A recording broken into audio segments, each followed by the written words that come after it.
Good morning, everybody. I'm going to start doing a little bit of news when we do our Bible study just at the beginning, but I want to try to tie whatever the news is back into what our Bible study is at the time. And I found this article from the Economic Collapse blog, which is Michael Snyder's uh, website, if y'all are familiar with him. I haven't read any of his books. He's got several books out. I haven't read any. I've heard him do several interviews over the years, but a lot of his stuff is very pointed and is very relevant to some of the things in the gospel. I'm not putting all his stuff in there, but and like I said, I don't really know him. I don't know his material that well, other than just looking on his website and reading some of the articles and that sort of stuff.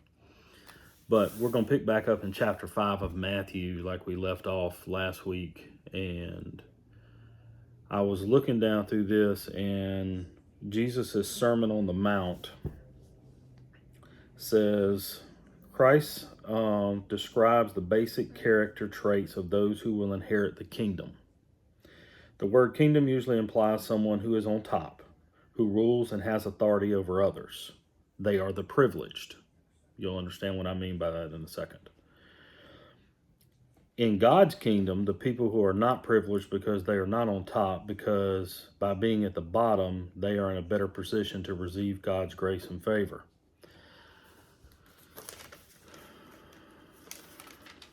These characteristics are reversed of what man generally values. Blessed can also be translated as happy. The signs of being blessed aren't power or material wealth. The sign of being blessed is receive the benefits and grace of God. And we'll get further in that in a second. But I wanted to read this because this kind of jumped out at me based on what that was. And the title of the article, and this was written May 27th. So it was written a few days ago. But the article says the middle class is collapsing. Nearly 1 out of every 4 Americans is now functionally unemployed. So what does functionally unemployed mean? Do you ever feel like you are functionally unemployed? If so, you are definitely not alone. There are lots of people out there that cannot pay their bills each month, even though they have jobs. In fact, there are lots of people out there that literally cannot afford to put a roof over their heads, even though they are employed. You know, a lot of the homeless people that you see, or not a lot, some of the homeless people that you see are employed. They're not unemployed. They just can't afford to live anywhere. Rent's through the roof. If you go try to buy a house or property, it's stupidly expensive. I mean, it's stupid. Yes, there are many hardworking Americans that are now living in their vehicles or in tent communities because that's all they can afford to do.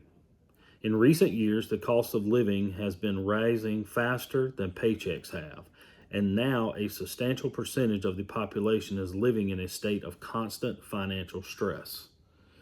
The middle class has been collapsing all around us, and we are witnessing an extraordinary amount of economic suffering all over the country right now. Now, that's just the top part of his article. I'm not going to read all of it. But I read that, and I looked at it because I was looking at various articles this morning. And that one jumped out at me based on this teaching of how we value things in our country today. You know, we have a lot of people that want to come to America because it's the land of milk and honey. It is the land of the free, the home of the brave, all that, right? Well, it was. It was at one point, I believe. But our value on things have changed so much that we have gotten to a point in this country, and this is the part that really bothers me with Trump, is everything has a monetary peg to it. We've always been that way in this country to a certain extent. But Trump references a lot of the Golden Age, which goes back to Pericles and the Greeks, the Golden Age of America, and all this other stuff. He has effectively put a price tag on everything. You know, we have the tariffs going on, which is rising our cost. And I've noticed this one thing with politicians, and Trump is now a full-fledged politician. Don't get that twisted. Does he care more about America than the other politicians? Yeah, I believe he does. I don't believe he's necessarily trying to harm America outwardly. But he's not really looking out for the middle class or lower class very much either. Now, do I think we need a balanced trade deal with some of these countries? Absolutely. There's no question about it. We're so out-leveraged in that area. But we've done it to ourselves. Because America is hooked on cheap goods from China, Taiwan, South America, Asia, wherever they can get them made for the cheapest, that we have put ourselves in this predicament. We have put ourselves in this state that we're in now.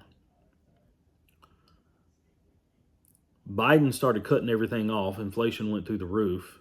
Inflation has not come down. It's still continuing to climb. There's nothing Trump's going to be able to do with that, or very, very little. Don't fool yourself. Because if you fool yourself, if things start to go back down, our economy is collapsing. Just my personal point. You know, he keeps talking about a golden age, but the golden age is not for you and I. It is not for the middle class people. You know, I've said many times, I'm a school teacher. I'm a history teacher. I don't make $250,000 a year. I make enough to get my wife and I by, but I don't make a lot of money. And I have a master's degree. So your degree level doesn't really necessarily translate to how much money you make. The people that are making all this money and all these deals, and if you haven't seen Trump's video on Gaza, his AI video on Gaza, you might want to go back and take a look at that. And this and everything I'm saying is tying back into our lesson with Matthew today, because there's a very pointed, and it keeps drawing me back to this one verse in Matthew, and we're gonna hit it here in a minute. I don't know how far we got in chapter 5 the other day, but we're going to start in the beginning of chapter 5 and work our way down from there. But this golden age that he keeps referencing, that everybody keeps looking for, if you honestly step back and you look at your situation, your personal situation, not the funny stuff that Trump says on TV, and you know, and he's talking down to all the world leaders, and you know, you don't do what we say, we'll drop a nuclear weapon on you, or whatever he's got coming out of his mouth, because he kind of blows with the wind. And I know you always Trumpers that he never does anything wrong. Y'all are looking at him through rose-colored glasses. I don't dislike the man. I voted for him the first time. I did not vote for him the second time. And I will not vote for him again. I don't care how many times he tries to run. And if he can run for a third term, and if he can figure out a way to run for a third term, he absolutely will.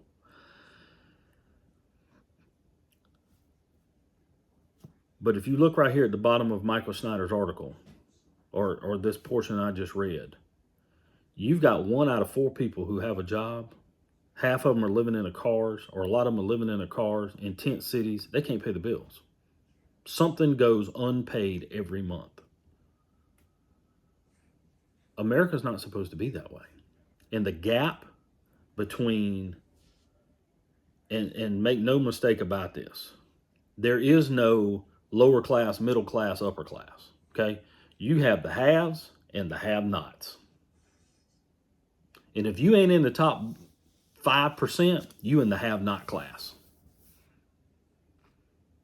Because you're struggling to get by. There's people making $200,000 a year that can't pay the bills. Now, I find that utterly ridiculous that your lifestyle, you cannot live on $200,000 a year. But there are people out there that can't do it. They just simply cannot do it. The rest of us who make $40, $50, $60, $70,000 a year, and you think you're making a good salary, and you're struggling to get by. And then you got people making 30 that are struggling to get by. My point is, there are haves and there are have-nots. And if you ain't in that top 2, 3, 4, 5% of wage earners in America, you in the have-not class because you're struggling. When I walk in there and a dozen eggs is $4 or $5, you're struggling. That's ridiculous. But when you kill however many millions of chickens they killed after this ridiculous bird flu thing, that's what you get. So let's get into our Bible study based on what we just read about the unemployment level, or being functionally unemployed. Now, this is Jesus' Sermon on the Mount, chapter 5, Matthew, King James Version of the Holy Bible, or New King James Version of the Holy Bible. Remember, I only read out of 3. I have a King James Version, New King James Version, and I have the American Standard Bible. And if you do not have the Blue Bible app on your phone that you can compare Bibles side by side, there's a feature in there where you can pull up the American Standard and the King James or the New King James, and you can compare what they say side by side on your phone. It's a great app to do that with. But if you don't have, and I don't know those people, I went into a Christian bookstore and a gentleman told me about it. But it's a good thing to have on your phone if you want to compare Bibles and if you just want a quick read. All right, seeing the multitudes, he went up the mountain, and when he was seated, his disciples came to him. Then he opened his mouth and taught them, saying, blessed are the poor in spirit, for theirs is the kingdom of heaven. Blessed are those who mourn, for they shall be comforted. Blessed are the meek, for they shall inherit the earth. Blessed are those who hunger and thirst for righteousness. We should all hunger and thirst for righteousness in every way, shape, and form. For they shall be filled. Blessed are the merciful, for they shall obtain mercy. Blessed are the pure of heart, for they shall see God. Blessed are the peacemakers, for they shall be called the sons of God. Blessed are those who are persecuted for righteousness' sake, for theirs is the kingdom of heaven. How many of you have ever been shunned, persecuted, however you want to say it,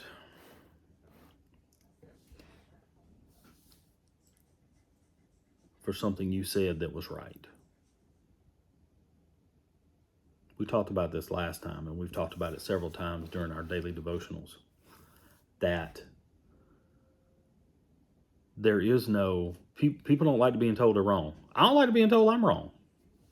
Because you stand there and you look at somebody and you're like, well, who are you to tell me I'm wrong? But if you take that correction with an open heart, and you take that correction with, maybe I am wrong, maybe I shouldn't be so arrogant to think that I'm always right. See, that's where that arrogance and pride comes back into it, which we don't need. Blessed are you when they revile and persecute you and say all kinds of evil against you falsely for my sake. Rejoice and be exceedingly glad, for the choice is your reward in heaven. For so they persecuted the prophets who were before you. So they persecuted all the prophets that came before us, came before Jesus. They persecuted every one of them because they didn't want to hear it. People don't like being told no. None of us do. I don't care who you are. Nobody likes being told no. And certainly nobody likes being told what you're doing is wrong. But if you truly live in the kingdom and you truly have a pure heart, you want that correction. You want that gentle correction from your brother or sister going, T, that probably wasn't right. You probably shouldn't have said that. You probably shouldn't have done that. If you're truly living the way you're supposed to be, nobody has to tell you what you did was wrong. Because the Holy Spirit's going to pop right into your head and you're going to feel that in here. And he's going to say, really? Really? You did that? You said that? Probably shouldn't have done that. Gentle rebuke, just smack on the back of the hand. Let's not do that again. Because that's not what you're supposed to be doing. Believers are salt and light. You are the salt of the earth, but if the salt loses its flavor, how shall it be seasoned? It is then good for nothing but to be thrown out and trampled under the foot of men. If you lose your flavor for God, what good are you? What good are you to the kingdom? What good are you to him? Nothing. But don't let anybody fool you. And I've said this before, my father was a Southern Baptist minister. He believed in a pre-tribulation rapture, and he believed in the doctrine, once saved, always saved. I love that man dearly. He's been gone a long time. But he was dead wrong about both of them. They always want to use, no one can pluck you from the Father's hand with that once saved, always saved doctrine. That is 100% correct.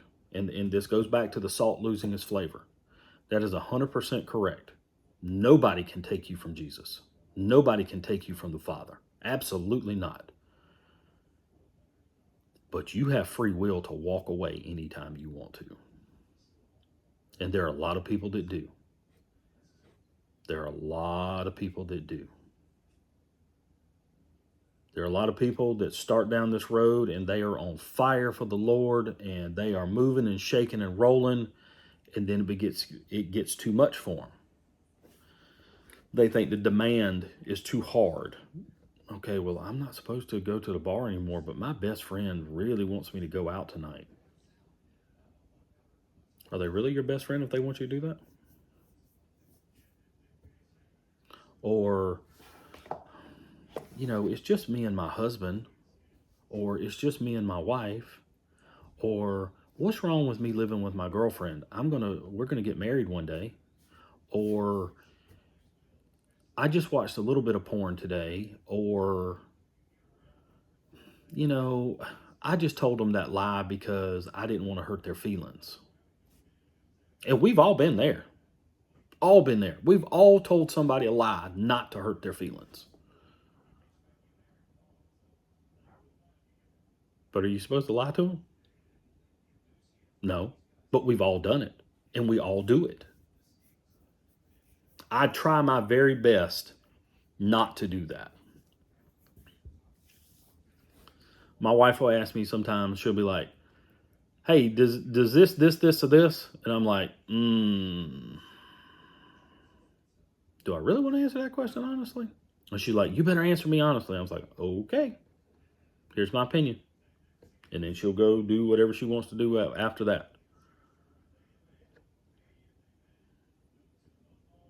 But if you have somebody who is like that, or if you have a friend or spouse or child or whatever, and they ask you for your honest opinion, give it to them. Because one, they value it, whether they want to hear it or not. I tell my children sometimes, don't ask me that question if you don't want to know the answer. Don't ask me that. And I don't hold back from them anyway, but that's where the salt loses its flavor, is you turn away. It gets too hard, or you think it's too hard, or you start to lose friends or family members. I guarantee you, if you start to walk with the Lord and you truly start to walk by these words, you're going to lose people in your life because they don't want to hear it. They don't want to hear it. And that's the cold, hard truth. You are the light of the world. A city that is set on a hill cannot be hidden. Nor do they light a lamp and put it under a basket. Put on a lampshade or put on a lampstand, and it gives light to all who are in the house. Let your light shine before men. they may see your good works and glorify your Father in heaven.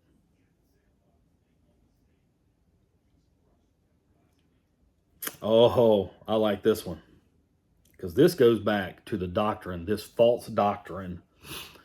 And I don't know what it's called. There's a movement out there where these people have taken this thing and they say, well, we believe the entire Bible. Well, everybody believes the entire Bible. We're in the book of Judges. We're just talking about Gilead and Jephthah. I believe that exactly happened. But what they're actually saying to you is when they say, well, we believe the whole Bible. Well, everybody believes the whole Bible. What they're saying to you is, I believe everything that Christ did, but we're going to follow the law of Moses. Well, you can't do both. You cannot follow the law of Moses and be saved by grace. Period. There is no gray area there. Because either you're going to follow the law or you're going to be saved by grace. Those are your two options. And option A is not right. And here's why. Christ fulfills the law. Now, this is Matthew talking. And this is in the Gospel of Matthew, Mark, Luke. John talks about it. Paul talks about it. All of them talk about this. Paul talks about it a lot. Do not think that I came to destroy the law or the prophets. Now, this is Jesus talking. I did not come to destroy, but to fulfill. For assuredly I say to you, till heaven and earth pass away, one jot or one tittle will by no means pass from the law. All is fulfilled. Now, what's he saying right there? He's saying, look, I'm not taking away anything from the law of Moses.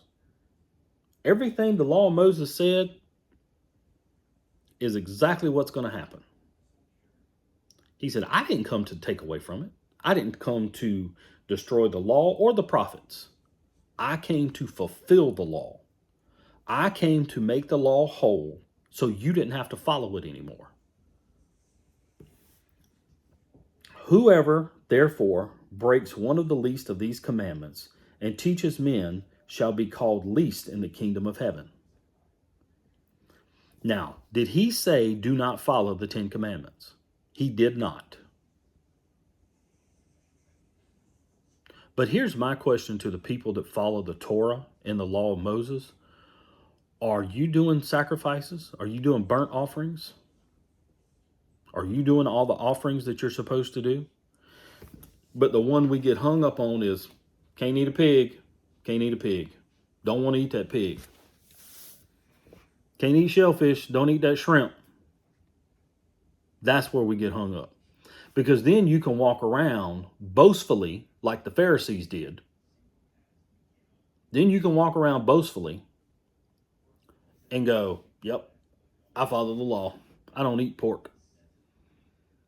Why?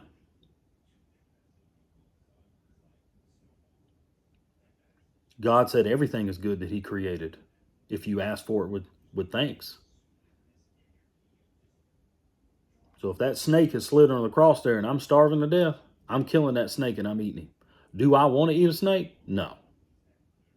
But if that's what God gave me to eat in the wilderness, or to eat in the wilderness, excuse me, my wife's going to get on to me for that. If that's what God gave me to eat in the wilderness, I'm going to say, thank you, thank you, thank you. Please sanctify it to my body. Please give this to my body so that I may give it to you. I'm going to say thanks. I'm going to kill it and I'm going to eat it. Is that what I want to eat? No. But would I? If that's what the Lord gave me? Absolutely. And I would say thank you for it.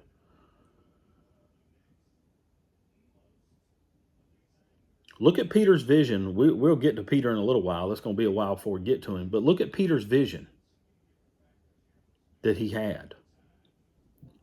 Lord told him then, go kill and eat if you're hungry.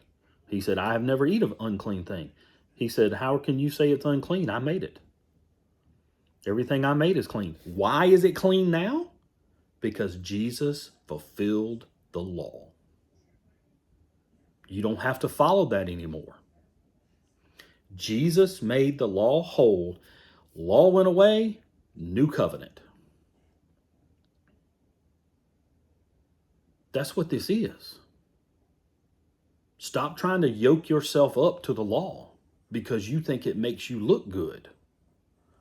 Because then you can boast. Because if you talk to people, and I got into a conversation with a guy 2 or 3 o'clock in the morning online, laying there, couldn't sleep. And he's trying to explain to me why the law is good. And I'm going, nope, it's not. And the wording is very slick. You have to be very careful, and you have to really know what you're talking about, because they'll twist it and turn it and move it and shake it. Let's continue.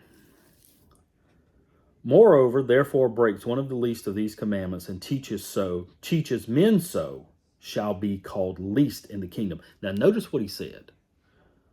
You're breaking the commandment and you're teaching somebody else to do it. But whoever does and teaches them, he shall be called great in the kingdom of heaven. But whoever follows my commandments and teaches other to follow my commandments, is what he's saying. For I say to you that unless your righteousness exceeds the righteousness of the scribes and the Pharisees, you will by no means enter the kingdom of heaven. Now, what's he talking about? What's he saying? The scribes and the Pharisees had a perceived righteousness to them. They would stand on the street corner and pray and chant and do all this other stuff. They would walk around in their robes. They would openly say that they were fasting. They would do all these things, but it was all for the glorification of them. Had nothing to do with glorifying God. It was, look at me, look how righteous I am. If you're a truly righteous person and you're a good person, you follow the word of God, you read your Bible, you pray, you do all that. Somebody walking up to you and telling you that you're righteous and you're glorified doesn't really mean a whole lot. Because that's not what you're looking for. You're not looking for somebody to walk up to you and go, oh man, you're doing a great job. Okay, thank you, but I do this to glorify the Lord. I do this to glorify God. I do this to keep his commandments. I pray this all the time. Anytime I'm teaching anybody anything out of the Bible, first of all, I don't teach out of any book. Now, we read David Wilkerson's book, his daily devotional. But everything that ties back into the scriptures here. Every single thing of it. I don't read somebody's interpretation of it. And I heard that Pastor Langford say, be very, very careful about reading somebody else's interpretation of what's in the book. New King James Version, if I'm teaching you something on here, I'm reading it directly from here. So we're in Matthew 5:21 right now. Murder begins in the heart. You have heard that it was said to those of old, you shall not murder.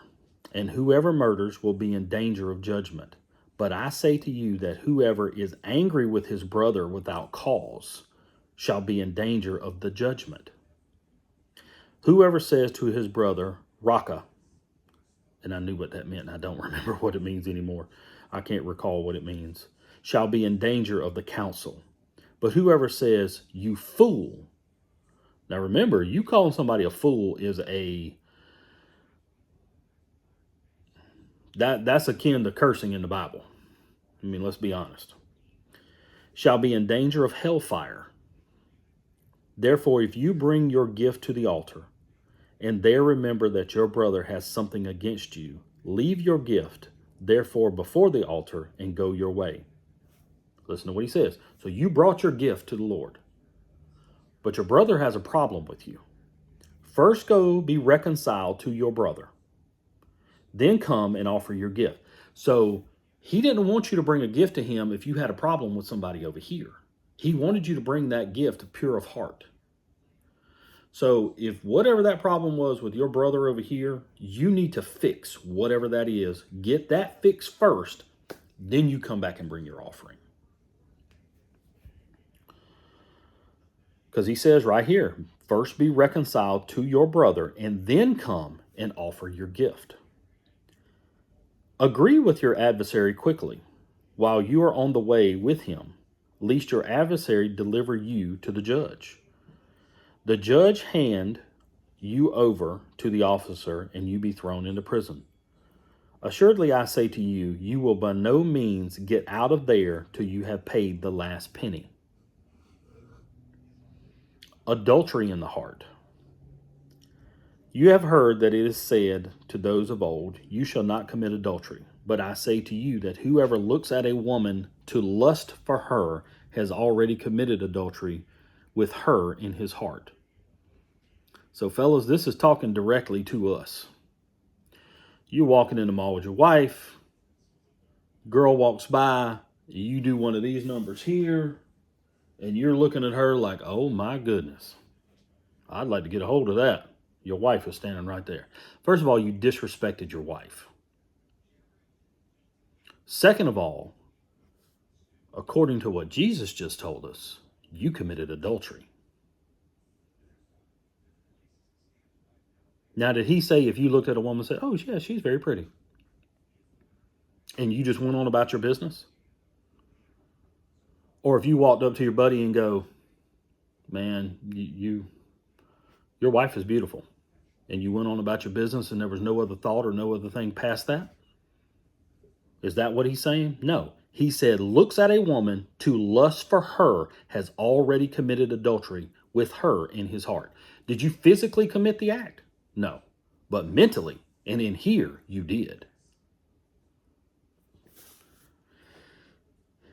If your right eye causes you to sin, pluck it out and cast it from you. For it is more profitable for you that one of your members should perish than your whole body be cast into hell. If your right hand causes you to sin, cut it off, cast it from you. For it is more profitable for you than one of your members to perish. For one of your members to perish, than your whole body be cast into hell. What's he saying? Is he advocating mutilation? Probably in a sense he may be, but not really. I don't believe that he is really.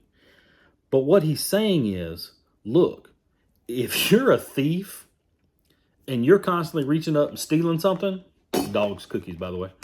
If you're reaching up and stealing something constantly, you're better off cutting your hand off, burning it off, cutting it off, burning the wound, and living your life without that hand than you are to constantly steal something and be sent to hell.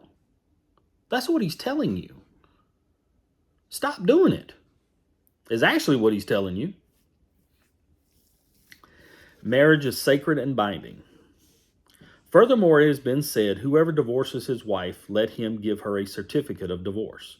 But I say to you that whoever divorces his wife for any reason except sexual immorality, and whoever causes her to commit adultery, and whoever marries a woman who is divorced commits adultery.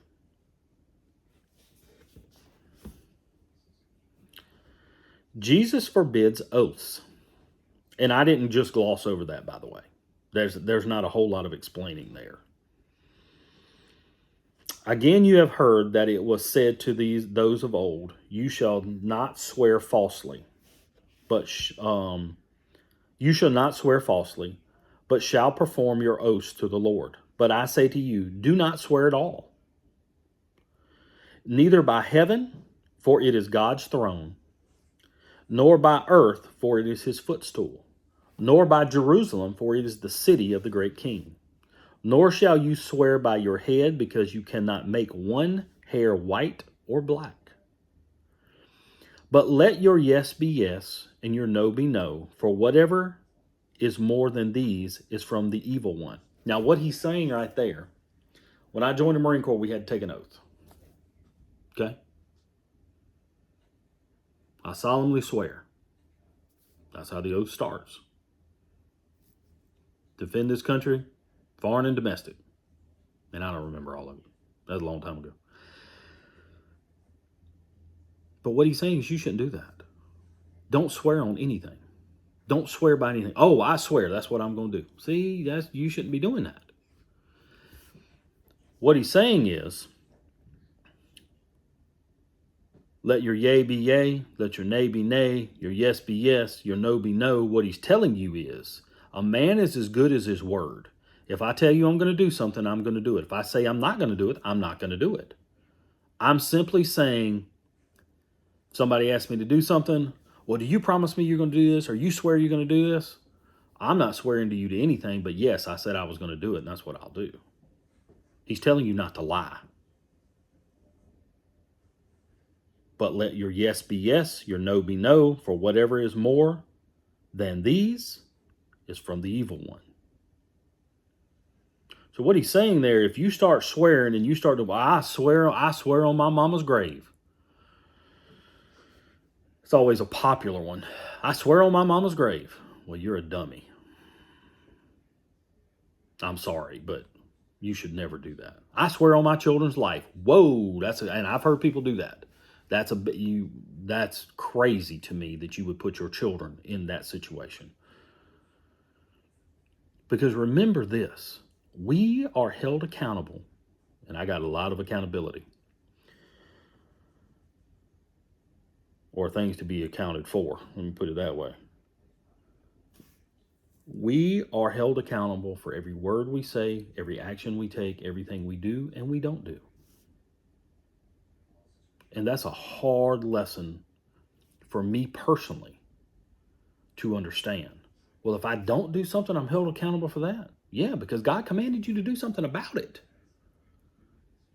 He said, hey, if you've got a brother or you've got a friend or whatever who's going out here and he's doing these things, but he is self-professing all this, you have a right and a duty to him, yourself, and more importantly to God, to the Father, to go, hey, you don't need to be doing that. And if you're doing this, you need to stop doing this. You can't dance in both worlds. Go the second mile. You have heard that it was said, an eye for an eye and a tooth for a tooth. But I tell you not to resist an evil person. Whoever slaps you on the right cheek, turn the other also. If anyone wants to sue you and take away your tunic, let him have your cloak also. And whoever compels you to go 1 mile, go with him 2. I was listening to a podcast the other day, and I'll do this. Give him who asks you, and for him who wants to borrow from you, do not turn him away. That goes back to preppers. When the time comes, and I think if you're under 70 years old, you're going to see it. I'm going to be honest. When the time comes and somebody comes to your house and you have all this food stocked up, are you going to turn them away?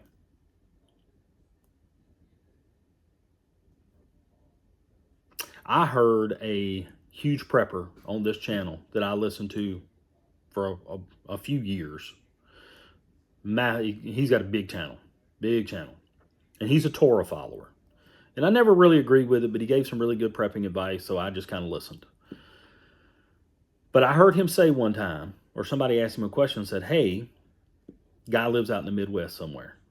He said, hey, the question was, hey, if somebody comes to you and they are not Torah observant, are you going to turn them away?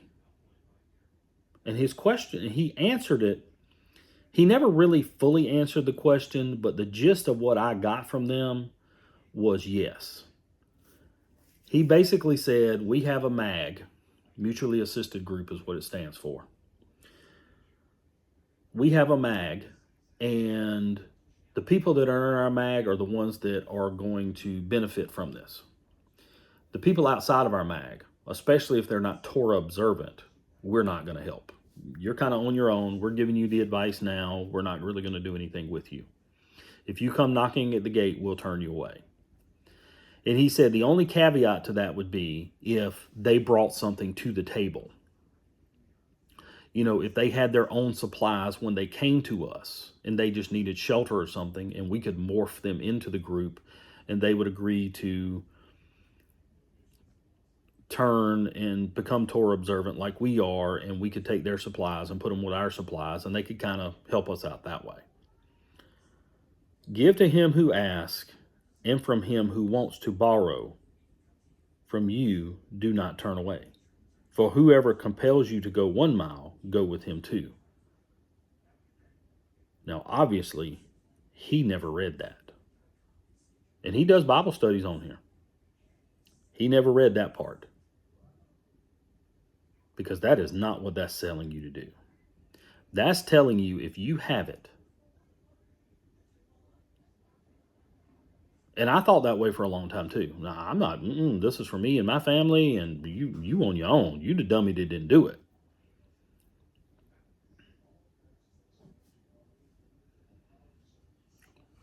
Now, and everybody's going to go back to, well, what about the 10 virgins?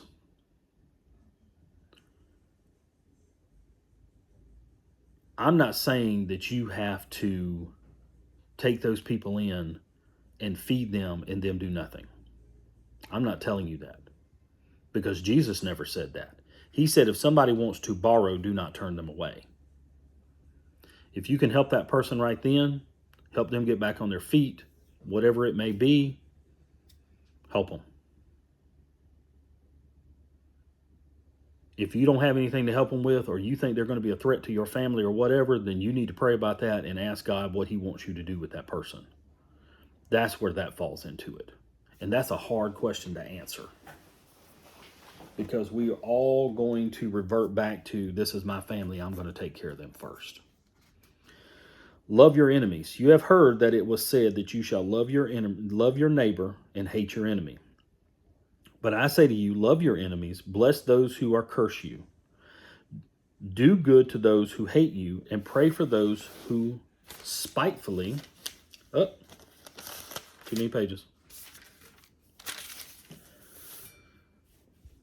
persecute you, that you may be the sons of your Father in heaven. For he makes his sun rise on the evil and on the good, sends rain on the just and the unjust. For you love those who love you, that reward you. What reward have you? Do not even the tax collectors do the same? If you greet your brethren only, what do you do more than others? Do not even the tax collectors do so? Remember, the tax collectors in that day were hated people. They're not much different now. Therefore, you shall be perfect, just as your Father is in heaven. Take heed that you do not do your charitable deeds before men to be seen by them. Remember that boastful, prideful, arrogant heart. Otherwise, you have no reward from your Father in heaven. Therefore, when you do a charitable deed, do not sound a trumpet before you as the hypocrites do in the synagogues and in the streets, that they may have glorified. We crossed over into Matthew 6, by the way. I say that you have their reward. They already had their reward. They got that affirmation from the people, which is what they wanted, which filled their egos. And I used to have a massive, massive ego. I say to you that they have their reward. But when you do a charitable deed, do not let your left hand know what your right hand is doing, that your charitable deed may be in secret, and your Father who sees it in secret will himself reward you openly. So he's saying, if you're going to do something nice for somebody, don't go around telling everybody what you did. First of all, nobody wants to hear it. I'm just being honest. Because then you're getting into the point of you're bragging and you're boastful and you're arrogant and you want everybody to pat you on the back again. The model prayer. And when you pray, you shall not be like the hypocrites, for they love to pray standing in the synagogues and on the street corners, that they may be seen by men. Assuredly, I say to you that you have their reward, or they have their reward. There again, the reward of man. But when you pray, go into your room, and when you shut the door, pray to your Father who is in the secret place. And your Father who sees in the secret place will reward you openly. And when you pray, do not use vain repetition as the heathen do. He's not saying that you cannot pray for the same thing. Like if you're looking for an answer for something, pray for it. Continue to pray for it. Because Jesus tells you, continue to pray for that. Don't give him any rest. Okay? But what he's saying is they would use these chants and whatever you wanted to call it, vain repetition, where they would just sit and chant and chant and chant and do all this other crazy stuff because it made them sound good. Don't do that. Go have an open conversation with the Father through the Son. One way to heaven, through Jesus Christ. And if anybody tells you any different, you turn them off. If I ever tell you any different, you turn me off and unsubscribe. Don't ever listen to one of my podcasts again. One way to the Father, through Jesus, his Son, who died on the cross, fulfilled the law so we weren't yoked with it anymore. That is the only way. And when you pray, do not use vain repetition as the heathen do, for they think that they will be heard for their many words. Just what I said, just what we were just talking about, that nonsense. Therefore, do not be like them, for your Father knows the things you have need for before you ask him. In this manner, therefore, pray. Our Father in heaven, hallowed be thy name. Your kingdom come, your will be done, on earth as it is in heaven. Give us this day our daily bread, and forgive us of our debts, as we forgive our debtors. And do not lead us into temptation, but deliver us from the evil one. For yours is the kingdom, and the power, and the glory, forever. Amen. This is all about God's will. Every single thing we do is about God's will. For if you forgive men their trespasses, your heavenly Father will also forgive you. Don't hold grudges. I don't see how people can do it. It wears me out. I don't hate anybody. I'm not mad at anybody. I don't have grudges against anybody. Why would you? That's exhausting to be mad at somebody constantly. But if you do not forgive men of their trespasses, neither will your Father forgive you of yours. Moreover, when you fast, do not be like the hypocrites with a sad countenance, for they disfigure their faces that they may appear to men to be fasting. Assuredly, I say to you, they have their reward. But you, when you fast, anoint your head, wash your face, so that you do not appear to men to be fasting, but to your Father who is in the secret place, and your Father who sees in secret will reward you openly. When you fast, don't run around going, oh man, I'm so hungry. Oh my goodness, man, I hadn't eaten in 2 days. Or, man, I haven't eaten since 4 o'clock yesterday afternoon. Okay. Why do you feel the need to tell me that? Because you want this. Oh, you're fasting for God? Oh, that's wonderful. Such a good Christian.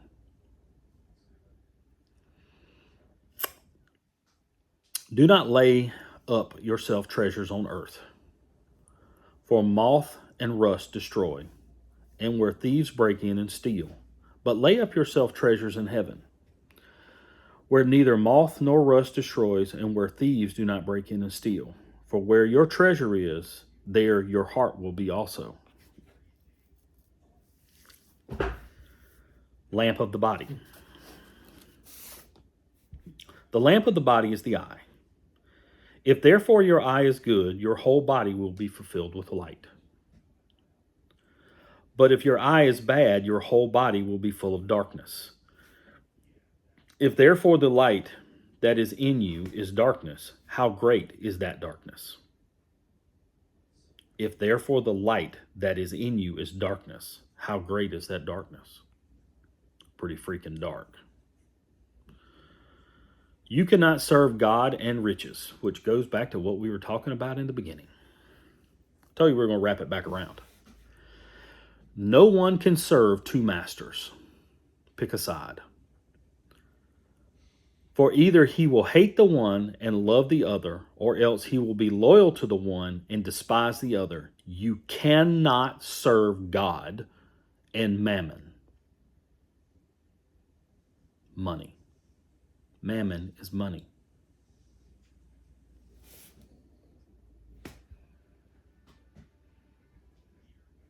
And I chased money for a long time with different jobs that I had.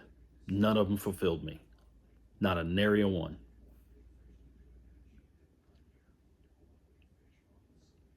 You cannot serve God and mammon.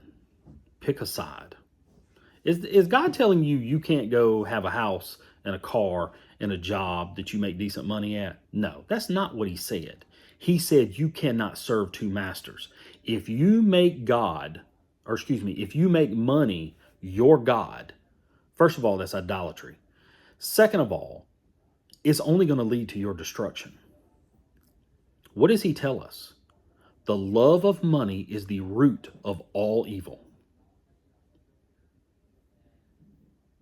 Go back and look at Trump's, and I'm not wailing on Trump, but this whole golden age and all that, you better be very careful with that, because that is idolatry. What he's doing is he's saying we're going to serve mammon, not God.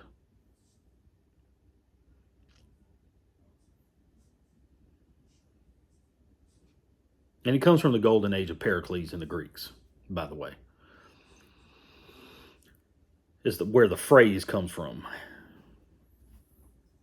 What he's saying is, if you go back and you look at that video, every bit of it, and I'm going to say this.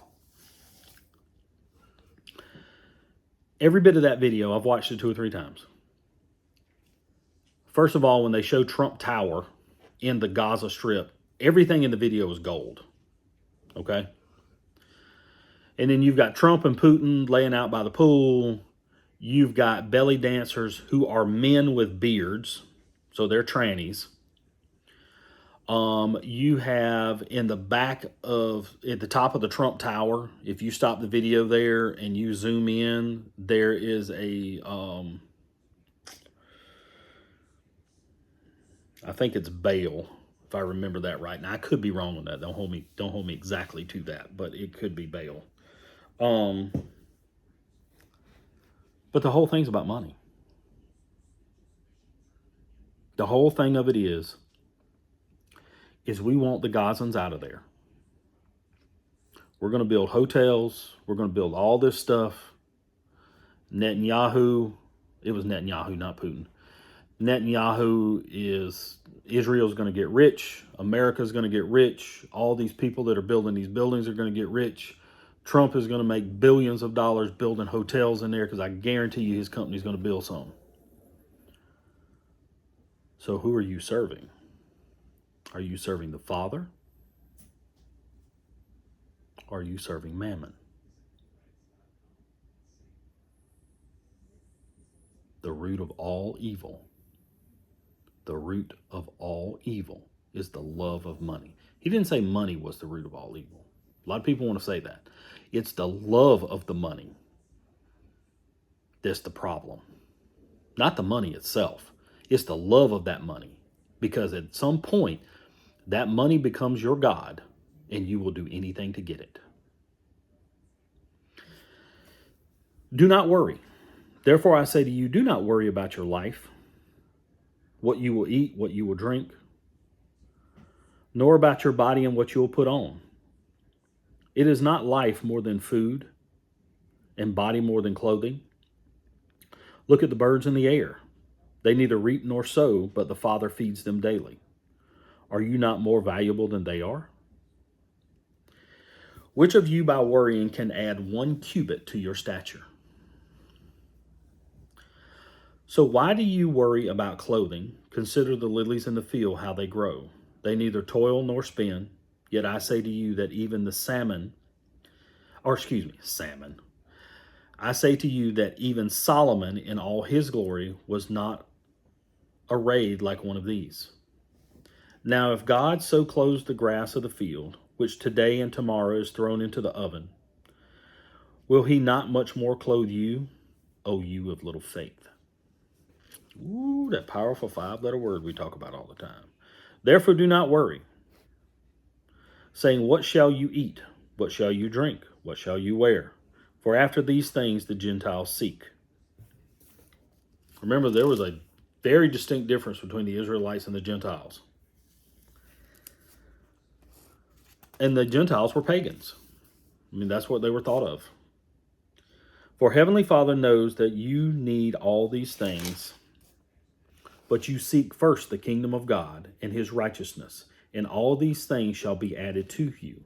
Therefore, do not worry about tomorrow, for tomorrow will worry about his own things. Sufficient for the day is its own trouble. Do not worry about tomorrow. Tomorrow will take care of itself. Don't worry about it. We're going to stop right there. That covers Matthew 5 and 6. Y'all probably tired of hearing me ramble on anyway. We will pick up back in Matthew 7 in a couple of days. We'll start with do not judge. Judge not, lest you be judged. That's a powerful one because Christians love to throw that around. And if you've ever said anything to anybody, they always go back to that verse. And they say, well, why are you judging me? If you go to correct somebody in something they're doing, or if you go to say something to somebody that they're doing wrong, and they're supposedly walking in the faith, and notice I said supposedly, make sure that you're squared away before you do that. Because if you don't, it's going to get thrown back at you. And here's the other part of that. When you go to talk to somebody about something they're doing, don't be condescending. Don't be hateful. Don't be ugly. Break it down Barney style. Don't be ugly. Go with a gentle heart and a kind voice. Saying, hey, look, I just want to talk to you about this because it looks like you might need some help. Or whatever you want to start the conversation. However you want to start it. However you want to say that. I don't care. My whole point behind that is if you do it, be kind with it.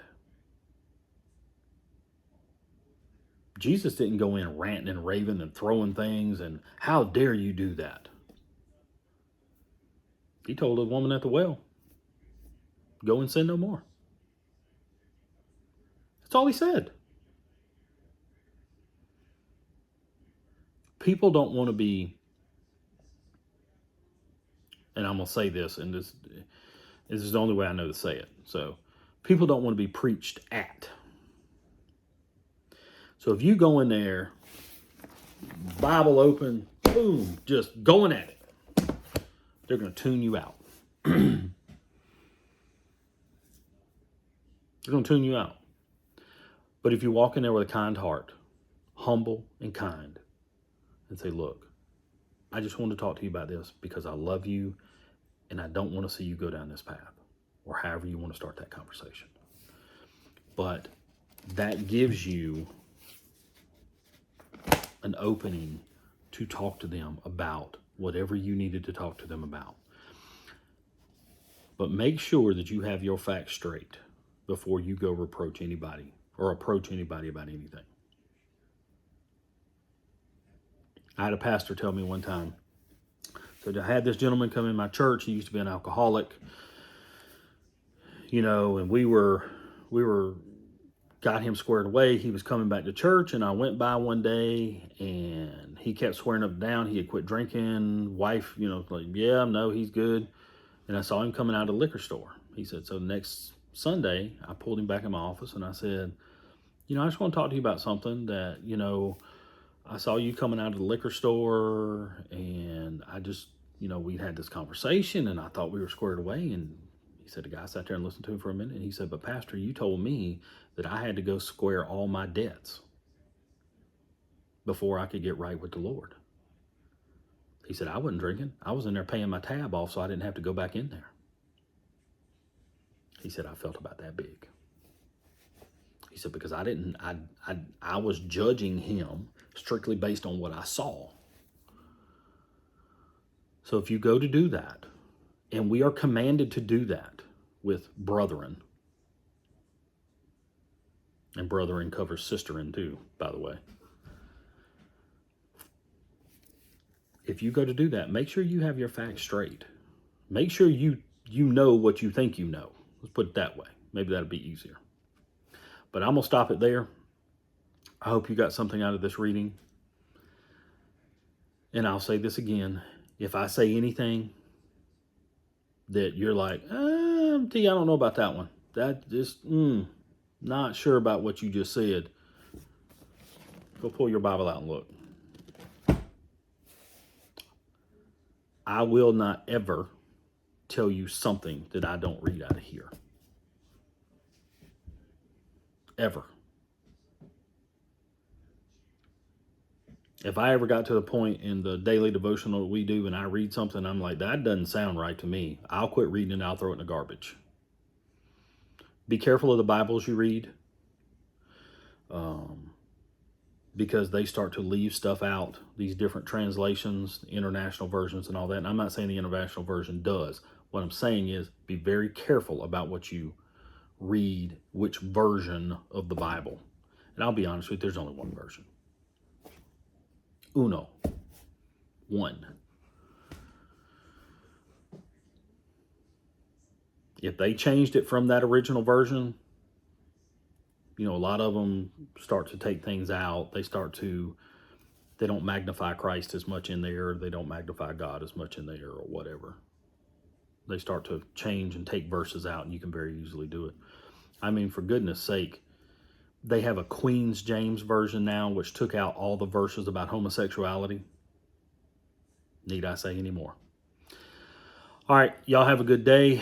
It's supposed to be beautiful today if you're in the southeast where we live. That we finally had our week of 7 or 8 days of rain here has finally looked like it's broken. We're going to get some sunshine today. Y'all keep your head on a swivel today. Go do something fun. Pray. Train if you can get to a training range. I'm not saying you shouldn't prepare. God never said you shouldn't prepare. He just said help the ones that come. That's what we're commanded to do. Pray, prep. Go get some training if you need it. If you know how to do it, go dust the rust off. Go bust the rust off that, sharpen the sword. However you want to say that. My computer knocked my camera over, or my phone over. Y'all have a good day. Pray, prep, and train. Keep your head on a swivel. May the Lord above guide your steps.